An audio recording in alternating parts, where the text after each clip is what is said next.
On va partir au Tibet. Alors, destination, le Tibet, ça nous fait penser au Dalai Lama, ça nous fait penser à des destinations touristiques. On va en discuter avec Michel Germain. Ce qu'on connaît moins, c'est peut-être la population tibétaine, parce qu'on les imagine tous habillés en moines, mais il n'y a pas que des moines. Voilà, vous êtes dans le club Tibet Strasbourg. Vous organisez la Transhimalayenne du Korsberg, une marche qui aura lieu le 19 mai. Là, Aurélie, ça l'a fait la rire. Transhimalayenne, on peut rigoler. On l'a fait dans le Korsberg, où il y a un sommet qui culmine à 301 mètres. C'est énorme. Korsberg, c'est extraordinaire. Alors, on a décidé d'être avec le Korsberg parce que ça fait un certain nombre d'années que des gens du Korsberg, de Schnersheim, de Trüchtersheim, de différents endroits, et cette fois-ci, c'est à Kuttolsheim, nous soutiennent.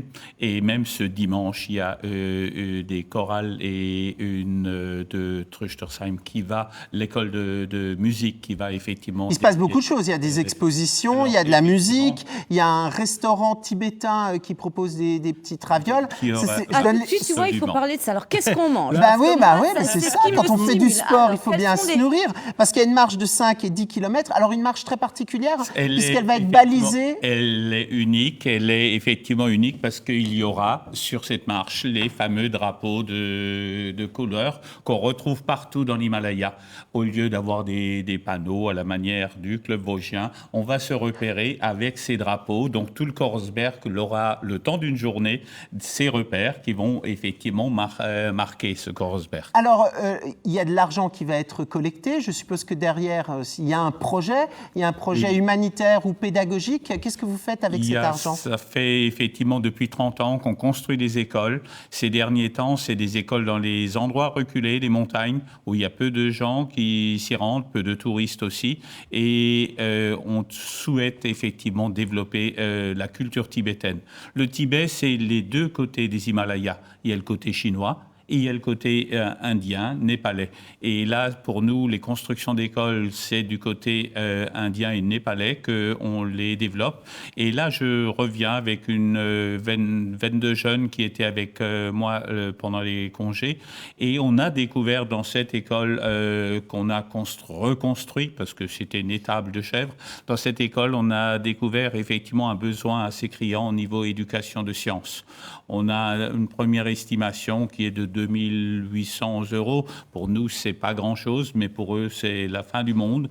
On avait ramené des microscopes et là, maintenant, c'est du matériel qui va avec pour, en fin de compte, leur permettre de travailler. Vous avez besoin de matériel ou vous avez besoin d'argent? Vous allez me dire les deux, mais dans le cas du matériel, vous ramenez quoi? Vous avez besoin de quoi? Du côté matériel, on est en lien avec, que ce soit le gymnase Jean Sturm, que ce soit d'autres établissements scolaires qui peuvent nous donner du matériel qui est réformé chez nous et qui va sur place. Les microscopes qu'on a amenés, ils ne fonctionnaient plus chez nous, ils sont plus aux normes et sur place, elles fonctionnent. C'est dingue que quelque chose qui soit plus aux normes chez nous soit de nouveau marche et soit aux normes au Tibet.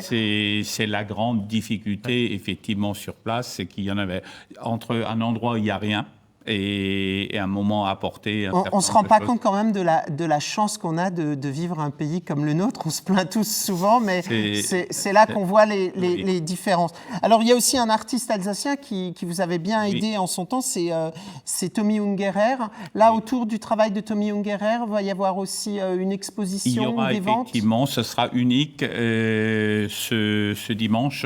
C'est la proposition des 50 dernières sérigraphies. Sur les 400 sérigraphies qu'il a fait, il y a une sérigraphie qui est dédiée au Tibet et qu'il avait fait en 2001. C'est une sérigraphie très particulière avec ce moine qui a grimpé les échelles pour aller au-dessus de la noirceur de cet espace. Et ce qui est assez extraordinaire, c'est que quand on en avait parlé avec lui, j'ai retrouvé des échelles. Et là, c'est cette fois-ci de l'autre côté, sur le Tibet chinois, où les gens peignent des échelles sur des rochers. Et eux, c'est « j'attends le retour de la compassion ». Voilà, en tous les cas, si vous voulez découvrir l'histoire de ce Tibet, si vous voulez aider les enfants tibétains dans leurs écoles, ça se passe le 19 mai à la salle polyvalente de Kuttolsheim. Et on rappelle qu'il y a 2 marches, une de 5 km et une de 10 km, donc accessible à tous les niveaux.